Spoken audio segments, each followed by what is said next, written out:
السلام علیکم ورحمۃ اللہ وبرکاتہ۔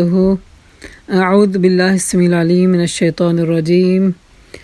بسم اللہ الرحمن الرحیم۔ سبحان اللہ والحمد للہ ولا الہ الا اللہ واللہ اکبر ولا حول ولا قوة الا باللہ العلی العظیم۔ اللہم صلی علی محمد وعلی آل محمد وبارک وسلم۔ رب اشرح لی صدری ویسر لی امری واحلل عقدۃ من لسانی یفقہوا قولی واجعل لی وزیرا من اہلی۔ ربنا زدنا علما اللہم فقہنا فی الدین وعلمنا تأویل۔ ربی یسر ولا تعسر وتمم بالخیر وبک نستعین۔ اللہم انا نسألک علما نافعا وعملا متقبلا ورزقا حلالا طیبا واسعا۔ اللہم انفعنا بما علمتنا وعلمنا ما ينفعنا وزدنا علما۔ اللہم انا نعوذ بک من علم لا ينفع ومن قلب لا يخشع ومن نفس لا تشبع ومن دعوة لا يستجاب لها۔ اللہم احسن۔ اعوذ باللہ من الشیطان الرجیم۔ بسم اللہ الرحمن الرحیم۔ وقالوا لن تمسنا النار إلا أياما معدودة قل اتخذتم عند الله عهدا فلن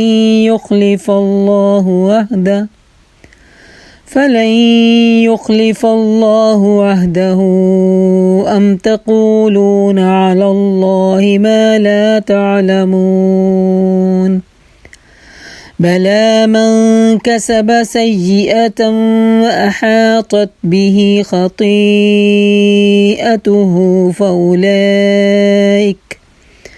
فأولئك أصحاب النار هم فيها خالدون۔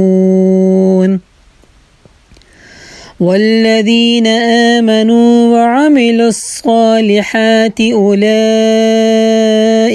أصحاب الجنة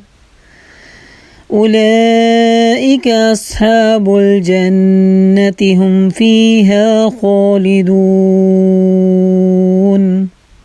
اللهم إنا نسألك الجنة الفردوس ونعوذ بك من النار۔ آمین ثم آمین۔ وہ پھر کہتے ہیں لن تمسنا النار الا ایاما معدودہ، یہ میں اور آپ ہمارے مسلمان ہم اور یہ لوگ ان کا بھی یہی گمان ہے نا، کیا سمجھتا مسلمان جنت میں ہم ہی جانے والے ہیں، یہ باقی سارے جہنمی ہیں۔ اور ان ہمارے گمان کی طرح ان کا گمان بھی یہی تھا کہ بنی اسرائیل ہم چونکہ اللہ کے لاڈلے ہیں، جنت میں ہم ہی جانے والے ہیں، باقی سارے جہنم میں جانے والے ہیں۔ ہاں اگر جہنم میں گئے بھی تو صرف معدودات چند منٹ گنتی آورز۔ اللہ تعالیٰ اپنے نبی سے کہتے ہیں کل اتخذتم عند اللہ عہدا، کیا انہوں نے اللہ کے مقابلے میں کوئی عہد لے رکھا ہے، کوئی کانٹریکٹ ہے اللہ کا لکھا ہوا ان کے پاس موجود ہے، تو دکھا دیں ذرا۔ فلن یخلف اللہ عہدہ، تو پھر اللہ تو کبھی اس کانٹریکٹ کے خلاف تو نہیں جانے والا۔ ام تقولون علی اللہ ما لا تعلمون، تم اللہ کے اوپر ایسی بات کرتے جس کو تم جانتے نہیں۔ بلا من کسب سیئہ، کیوں نہیں جس نے بھی کوئی برائی کمائی، چھوٹی سی برائی بھی کمائی، اللہ آخر میں وہ اپنی خطا خاری کے چکر میں پکڑا ہی جائے گا، اور وہ دوزخی ہوگا، دوزخ میں پھر ہمیشہ رہنے والا ہوگا۔ جو لوگ ایمان لائیں گے اور نیک عمل کریں گے وہی جنتی اور جنت میں ہمیشہ رہنے والے ہوں گے۔ یا بنی اسرائیل، اب یہ بہت پیاری آیت کے ساتھ ایک انسان کو اللہ کا برگزیدہ بندہ، پسندیدہ بندہ، خوبصورت انسان بننے کے اصول جو بنی اسرائیل کو دیے گئے تھے اور سنوائے ہمیں جا رہے ہیں، وہ اپنانے کی ضرورت ہے اگر ہم اللہ کی طرف کامیاب ہونا چاہتے ہیں۔ کیا ہے؟ وَإِذْ أَخَذْنَا مِيثَاقَ بَنِي إِسْرَائِيلَ لَا تَعْبُدُونَ إِلَّا اللَّهَ وَبِالْوَالِدَيْنِ إِحْسَانًا وَذِي الْقُرْبَى وَالْيَتَامَى وَالْمَسَاكِينِ وَقُولُوا لِلنَّاسِ حُسْنًا وَأَقِيمُوا الصَّلَاةَ وَآتُوا الزَّكَاةَ ثُمَّ تَوَلَّيْتُمْ إِلَّا قَلِيلًا مِّنكُمْ وَأَنتُم مُّعْرِضُونَ۔ ہم نے بنی اسرائیل سے پختہ وعدہ لیا تھا، کیا کہ اللہ کی عبادت لا شریک اللہ کا کر کے کرنی ہے، اس کے ساتھ کوئی کسی کو شریک نہیں کرنا، کیونکہ عبادت کا یہ حصہ جو ہے توحید پرست ہونا چھوٹے گناہوں کی معافی کا ذریعہ بن سکتا ہے، لیکن اگر عبادت میں شراکت کسی کی لے لی تو مارے گئے۔ دوسرا، اللہ تعالیٰ نے اپنی عبادت کی طرف تلقین دلاتے ہوئے حکم دیا ہے کہ والدین کے ساتھ حسن سلوک۔ ہمیشہ قرآن میں جب بھی اللہ تعالیٰ نے اپنی توحید کی دعوت دی ہے، ساتھ ہی کہہ دیا ہے کہ والدین کے ساتھ حسن سلوک۔ اور آج ہم دیکھتے ہیں کہ دنیا میں موسٹلی والدین ہی زیادہ ذلیل ہو رہے ہیں اولاد کے ہاتھوں۔ مقابلے پہ باتیں کی جا رہی ہیں والدین کے اوپر۔ ماں نے ڈانٹا تو بچے بھی آواز اپنی ریز کر لیتے ہیں۔ کہا نہیں کرنا ایسے، نہیں کرنا ایسے۔ اور والدین میں بھی آپ کو پتا ہے نا، ماں کا درجہ 3 گنا اوپر ہے۔ اور قرآن بنی اسرائیل میں ہمیں اللہ تعالیٰ کہتے اف بھی نہیں کہنا ان کو۔ اف کیا کلمہ ہے، ایسے ہی بس آوازار ہو کے اف، بیٹھنے بھی نہیں دیتی ماما آپ، ہے نا، یہ بھی نہیں کہنے کی اجازت۔ لیکن کب ہوگا؟ جب ہم دین سے جڑے رہیں گے۔ اور دین سے جڑنے کے لیے ایک دفعہ گزرنا نہیں ہے کافی، بار بار کا ریمائنڈر چاہیے، بار بار کی یاد دہانی چاہیے۔ کوئی پتہ نہیں ہوتا کون سے وقت میں دل میں کون سی بات اثر کرے، کیونکہ دل کی کیفیت ہمیشہ ایک جیسی نہیں ہوتی ہے نا، کبھی کوئی باتیں اخذ ہوتی ہیں اور کبھی کوئی۔ تو اس لیے قرآن کے ساتھ ایک مستقل تعلق کی ضرورت ہے تاکہ ہم اس گناہ کبیرہ سے بچ سکیں۔ یہ گناہ کبیرہ ایسا ہے کہ آپ کے اعمال کو ضائع کروا دے گا۔ والدین کی نافرمانی کے بعد کبھی کوئی جنت کا حقدار نہیں ہو سکتا۔ والدین کو ستانے کے اوپر کبھی وہ اللہ کو خوش نہیں کر سکتا۔ تو والدین کا پہلا حق، اور والدین اللہ تعالیٰ نے اس وقت ہمارے پاس دو بنائے ہیں، ایک مسلمان کے مومن جو ایمان رکھنے والا ہے، ایک اپنے والدین جن کے صلب سے ہم پیدا ہوئے، اور ایک دوسرے صحرا کے والدین جو سسرالی والدین ہیں۔ ان میں بھی فرق کرنا، تیری ماں نے ایسا کہا، تیرے باپ نے ایسا کہا، یہ کہاں کی جھگڑے ہیں؟ کیسے اس میں فرق ڈال کے آپ باتیں کرتے ہیں؟ کیسے بچوں کو والدین کے ساتھ خلاف آپ چالیں چل کے ایک ماحول کریٹ کر رہے ہیں، بدزن کر رہے ہیں؟ ڈائریکٹ آپ ان کے سامنے نہیں منہ بولتے، اپنے خامد کو ان کے خلاف تیار کر رہے ہیں۔ تیری ماں نے یہ کہا، تیرے باپ نے وہ کہا، میں تیری ماں کے ساتھ نہیں چل سکتی۔ تو یہ ساری چیزیں خلاف شرع ہیں۔ یہ سب سے بڑی بات ہے ہم سب کو، بلکہ میں کہتی ہوں جو اپنی زندگی میں اصلاح چاہیے نا، توحید یہ نوٹ بنا کے نا فریج پہ لگا لیں۔ توحید پرست ہونا ہے ہم نے، والدین کے ساتھ حسن سلوک ہے۔ حسن سلوک کرنے کا حسن کیا ہوتا ہے؟ حق سے بڑھ کے دینا۔ ماں باپ نے ڈانٹا بھی ہے تو پھر بھی ان کو نرمی سے پیار سے بات کرنا، کہیں وہ غلط بھی ہے نا تب بھی ان کو عزت دیتے ہوئے ان کو بات کرنا۔ ان کی غلطی کو ایسے نہیں کہ وہ پن پوائنٹ کر کے آپ غلطی کا احساس دلائیں، مشورے کے طور پہ، عاجزی کے طور پہ، صلاح کے طور پہ بات رکھ دیں ان کے سامنے، تاکہ ان کو پتہ چل جائے کہ کہاں سے غلطی ہوگی۔ سیدنا حسن حسین کے بارے میں پتہ ہے نا، کسی بزرگ کو انہوں نے وضو کرتے ہوئے دیکھا تھا، تو وضو میں تھوڑے سے ان کی وہ پوری سنت کے مطابق نہیں ہو رہے تھے۔ انہوں نے کیا مشورہ دیا تھا انہیں کہتے کہ آپ مجھے دیکھیں کہ کیا میں وضو ٹھیک کر رہا ہوں، آپ ہم سے بڑے ہیں، آپ بزرگ ہیں ہمارے۔ اور جب انہوں نے بزرگوں نے وضو کرتے ہوئے نماز رسول کو دیکھا تو وہ ان کو سمجھ آ گئی کہ غلطی میرے پاس تھی، ان کے پاس نہیں۔ یہ طریقہ ہے حکمت کا کہ ان کے ساتھ سلوک کیسے کریں۔ اور آوازیں ریز کرنا تو آج تو بالکل بات ہی نہیں نا۔ اور والدین، چونکہ آج والدین کے پاس وہ نالج نہیں ہے جو ٹیکنالوجی کا آج بچوں کے پاس ہے۔ ماں ایک سے 2 دفعہ پوچھتی ہے اور بچے خفا ہونے لگتے ہیں۔ ابھی بتایا تو تھا آپ کو۔ تو والدین کے ساتھ حسن سلوک۔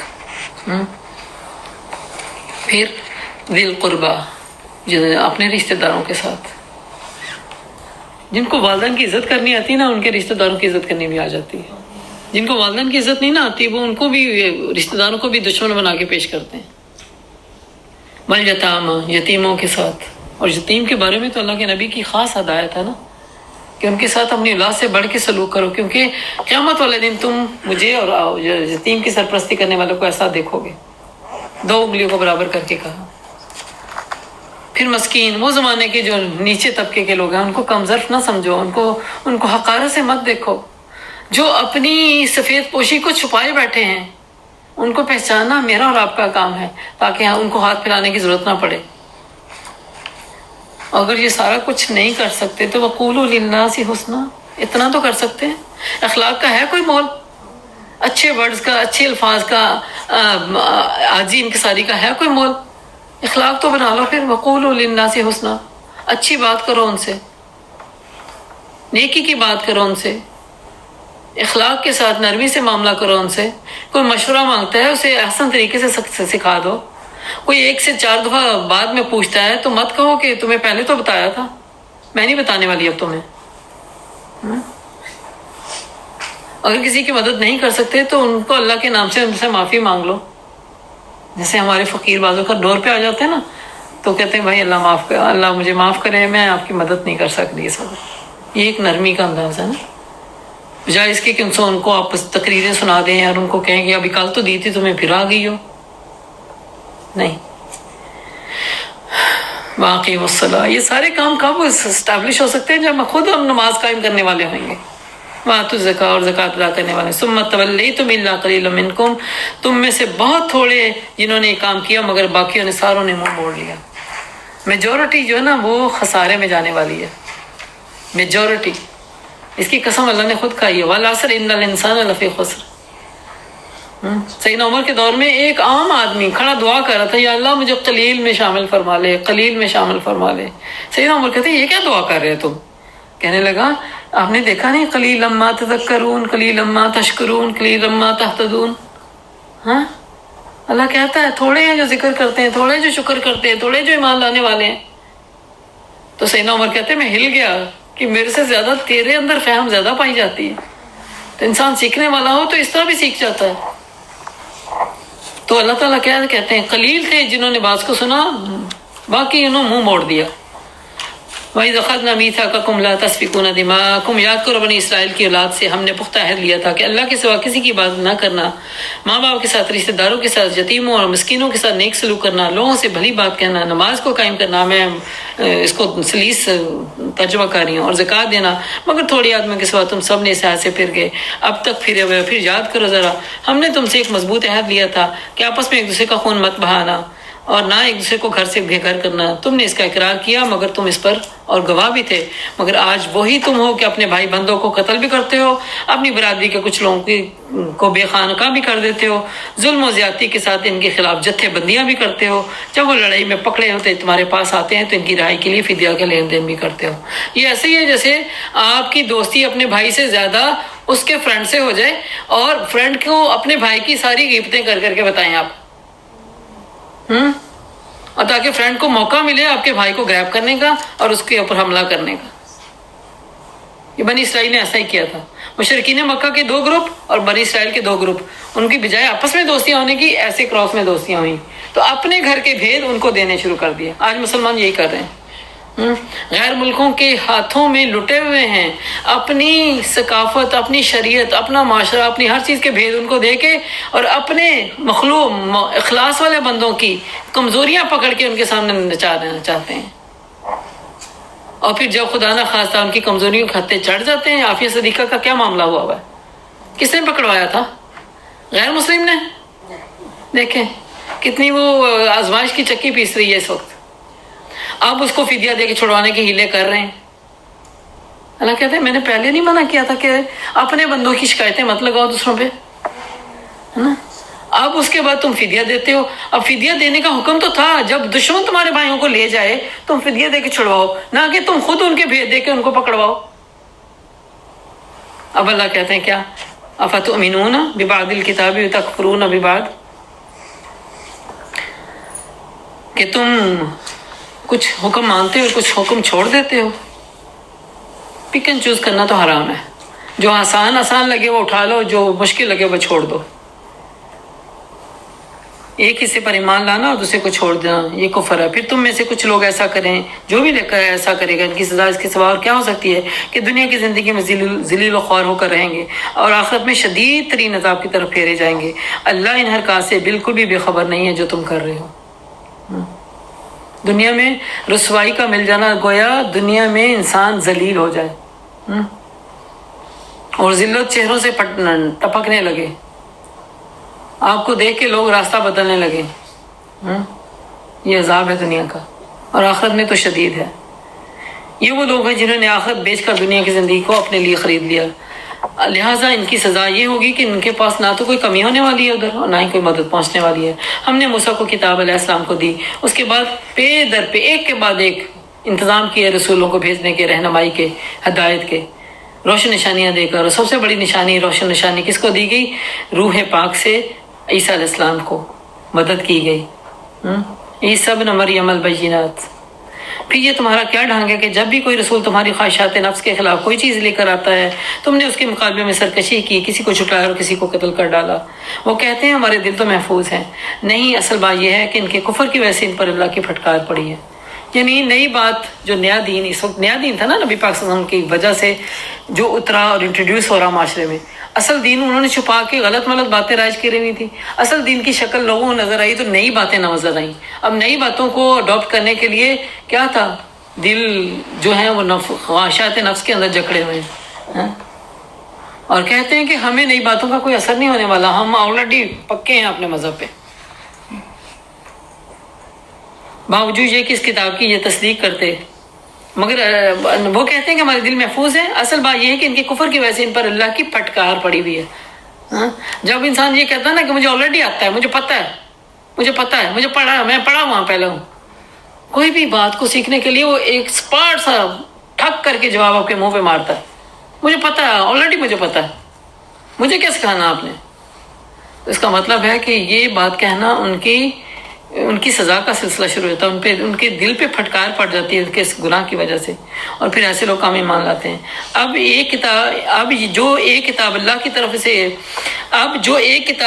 کی طرف سے اس کے پاس آئی ہے، اس کے ساتھ ان کا اگر انہوں نے یہ برتاؤ کیا ہے، وَلَمَّا جَاءَهُمْ كِتَابٌ مِّنْ عِندِ اللَّهِ، اللہ کی طرف سے جب کتاب آتی ہے، مُصَدِّقٌ لِّمَا مَعَهُمْ، جو تصدیق کرنے والی ہے جو ان کے پاس تھا، یعنی ویریفائی کرنے والی ہے۔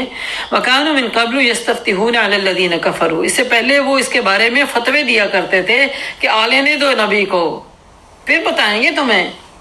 بنی اسرائیل کی ساکھ کمزور ہو گئی تھی نا دنیا کے اوپر، تو ان کو یہ تو پتا تھا، پریڈکشن موجود تھی کہ ایک نبی نے آنا ہے، اور ان کے وہم میں یہ تھا کہ نبی ہماری قوم سے ہی آئے گا۔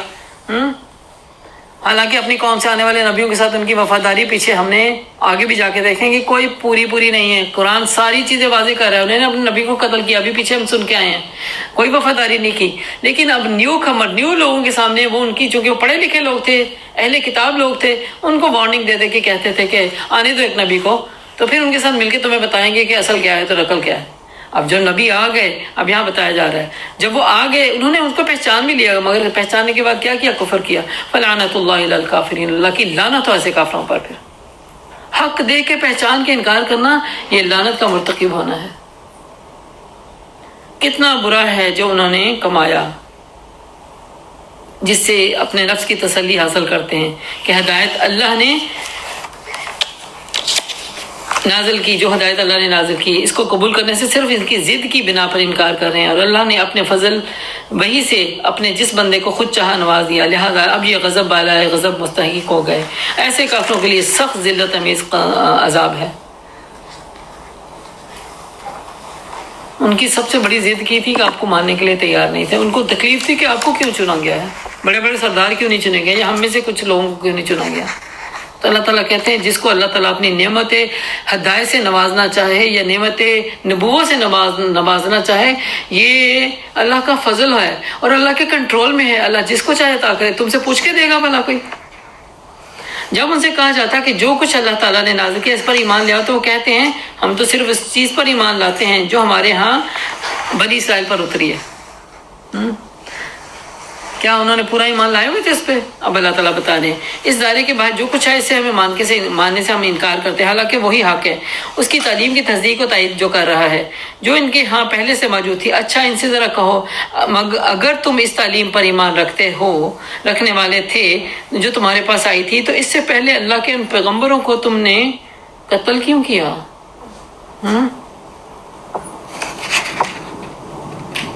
فَلِمَ تَقْتُلُونَ أَنْبِيَاءَ اللَّهِ مِنْ قَبْلِ إِن كُنتُم مُؤْمِنِينَ۔ اب اگلی نشانی والا قَدْ جَاءَكُم مُوسَىٰ، پھر موسیٰ علیہ السلام تو پوری بینات لے کر آئے تھے تمہارے سامنے، ریسنٹ تھا نا موسیٰ علیہ السلام کا دور اور عیسیٰ علیہ السلام کا دور نبی پاک صلی اللہ علیہ وسلم کے دور سے قریب دور ہے۔ مطلب ہے کہ اب ابراہیم علیہ السلام کے دور سے دیکھیں تو کئی ہزار سال کا فاصلہ، اور ان دونوں نبیوں کو دیکھیں تو ہزار ہیں مگر اتنے ہزار نہیں ہیں جتنے یعنی موسیٰ علیہ السلام کے بعد عیسیٰ علیہ السلام مبعوث ہوئے اور عیسیٰ علیہ السلام کے بعد نبی پاک صلی اللہ علیہ وسلم مبعوث ہوتے ہیں. تو موسیٰ علیہ السلام کو ہم نے بینات دی تھی لیکن اس بینات کے اوپر تم نے کیا کیا؟ عجل کو بچڑے کو معبود بنا لیا اور تم بڑے ظالم تھے. ظالم سے مطلب یہاں پہ ہے شرک کرنا، توحید کو چھوڑ کے شرک کو پکڑ لینا، اللہ کے حق کو مارنا. اور ظلم دوسرا حقوق العباد میں آتا کسی کو کسی کا حق نہ دینا. پھر ہم نے وعدہ لیا، اس کو یاد کرو، کوہ طور پہ جو وعدہ لیا، اوپر اٹھانے ہم نے تم سے وعدہ لیا تھا اور تم نے اس کی تائید بھی کی تھی کہ جو ہدایت ہم دے رہے ہیں تم اس کو پکڑ لو اور اس کی سختی سے پابندی کرو اور کان لگا کر سنو. تمہارے اسلام نے کیا کہا ہم نے سن لیا مگر ہم مانیں گے کوئی نہیں. آج موسٹلی ہم بھی دیکھیں اپنے دلوں کا حال، دین کی باتیں ہم بھی سر دھن دھن کے کہتے ہیں ہاں سمجھ آ گئی ہے، کرتے وہی ہیں جو دل چاہتا ہے. ان کی باطل پرستی کا یہ حال تھا کہ دلوں میں ان کے بچڑا ہی بسا ہوا تھا. کہو اگر تم مومن ہو تو یہ عجیب ایمان ہے، کیسی بری حرکات کا تمہیں حکم دیتا ہے؟ کیسا ایمان ہے جو تم ایسے بری بری حرکتیں کرواتا ہے؟ ان سے کہو اگر واقعی اللہ کے نزدیک آخرت کا گھر تمام انسانوں کو چھوڑ کر تمہارے لیے ہی صرف مخصوص ہے تو تب تو تمہیں پھر چاہیے کہ موت کی تمنا کرو، کیونکہ موت کا برج پاس کرنے سے جنتیں ملیں گی، اس سے پہلے تو نہیں ملنے والی. تو موت کا برج پاس کرنے کے لیے کوئی ہے خوشی خوشی موت چاہتا؟ کوئی بھی نہیں چاہتا. اور خاص طور پہ جن کو دنیا پرستی لگی ہوئی نا وہ تو کبھی بھی نہیں چاہتے کہ اس موت کو مانگنے کے لیے، وہ کبھی بھی نہیں چاہتے اس موت سے اپنے آپ کو لینے کے لیے. اور ہم میں سے یہ میں سمجھتی ہوں دنیا میں نیک سے نیک ترین انسان بھی ہو نا وہ بھی موت کا تمنا ہی نہیں ہوتا، کیونکہ اسے بھی پتا ہے کہ ابھی بھی میں وقت سے فائدہ اٹھانے کے قابل ہوں کہ میں وقت سے زیادہ سے زیادہ فائدہ اٹھا لوں. ایسا نہ ہو کہ بے وقتہ میں نکل جائے ہاتھ سے میری زندگی اور میں وہ کام نہ کر پاؤں جو مجھے کرنا چاہتا تھا یا کرنے چاہتے کا ارادہ رکھتا ہوں. اللہ کہتے ہیں ان کو موت کی نہیں چاہیے تمنا کریں اگر اپنے اس خیال میں سچے ہیں، لیکن یقین کریں یہ کبھی بھی تمنا نہیں کریں گے. انہوں نے اپنے ہاتھوں سے جو کمایا ہے نا بھیجا ہے اس کو پتہ ہے کہ انہوں نے کیا ریسیو کر رہے ہیں. واللہ علیم بالظالمین، اللہ ان ظالموں کو خوب جانتا ہے. تم انہیں سب سے بڑھ کر جینے کا حریص پاؤ گے. جو دنیا پرست انسان ہے نا یہ سب سے بڑی بدبختی ہے انسان کو اللہ کے دین سے دور کرنے کی. دنیا پرستش، دنیا کی پرستش کرنا وہ دلوں کو سخت کرنے کا ذریعہ ہے اور انسان کو دنیا کا لالچی بنا دیتا ہے. اللہ تعالیٰ کے نبی صلی اللہ علیہ وسلم نے فرمایا کہ ان کو 1000 سال بھی بنے تو ان کی تمنا ہوگی پھر بھی اور جینا ہے ابھی. اور دیکھیں ایک نافرمان انسان کو لمبی عمر مل جائے تو کیا اس کے لیے آسانی ہونے والی آخرت میں؟ نہیں. جتنی لمبی عمر پائے گا نافرمانی کے اوپر اتنی لمبی سزا کا حقدار ہے وہ. اور اللہ کے نبی صلی اللہ علیہ وسلم نے فرمایا 40 کی عمر کو پہنچ کے بھی بندہ رب والا نہ بنے نا تو اس کے لیے بہت بڑی بدنصیبی کی بات ہے. 40 نبوت کی عمر ہے نا، شعور کی عمر ہے، پختہ عمر ہے، اس پہ پہنچ کے بھی اس کی وہ جو کہتے ہیں بچکانہ حرکتیں نہیں نکل رہی، دنیا پرستش نہیں نکل رہی، بچوں کی طرح ناچنا گانا نہیں نکل رہا، وہ کہاں سے سیکھ پائے گا پھر؟ اور 40 کے اوپر تو اسکالرز بڑے مفسر کہتے ہیں کہ ہم بونس کی زندگی جی رہے ہیں، آگے کوئی پتہ نہیں کب بونس کب ہوتا ہے، پتہ بھی نہیں ہوتا کب ختم ہو جائے گا. تو ان کو زندگی لمبی بھی ملے تو ان کی تمنائیں کبھی ختم نہیں ہوں گی. ان کو تم حریص پاؤ گے. اس معاملے میں مشرقوں سے بھی بڑے ہوئے ہیں، یعنی ان کے دل مشرقوں سے بھی زیادہ بڑے ہوئے. ان میں سے ایک ایک شخص یہ چاہتا ہے کہ کسی طرح 1000 برس جیے، حالانکہ لمبی عمر بہرحال اسے عذاب سے کبھی بھی نجات نہیں دلا سکتی جیسے یہ عمل کر رہے ہیں. لہٰذا اللہ انہیں دیکھ ہی رہا ہے. اللہ سے دعا کرتی ہوں اللہ تعالیٰ ہمیں سب کو ایمان کی حلاوت عطا فرمائے اور پورے خلوص دل کے ساتھ اللہ تعالیٰ کی دی ہوئی پابندیوں کو قبول کر کے عمل کرنے کی توفیق عطا فرمائے. دین کو مذاق بنانے سے بچائے، دین میں کھلواڑ کرنے سے بچائے. وآخر دعوانا ان الحمد للہ رب العالمین. سبحانک اللہم وبحمدک نشہد ان لا الہ الا انت نستغفرک ونتوب الیک. ربنا تقبل منا انک انت السمیع العلیم وتب علينا إنك أنت التواب الرحيم. وصلى الله تعالى على حبيبه وخير خلقه محمد وعلى آله وأصحابه أجمعين برحمتك يا أرحم الراحمين. آمين ثم آمين. سبحان ربك رب العزة عما يصفون وسلام على المرسلين والحمد لله رب العالمين. السلام عليكم ورحمة الله وبركاته. وآخر دعوانا ان الحمد للہ رب العالمین. سبحانک اللہم وبحمدک نشہد ان لا الہ الا انت نستغفرک ونتوب الیک. السلام علیکم ورحمۃ اللہ وبرکاتہ.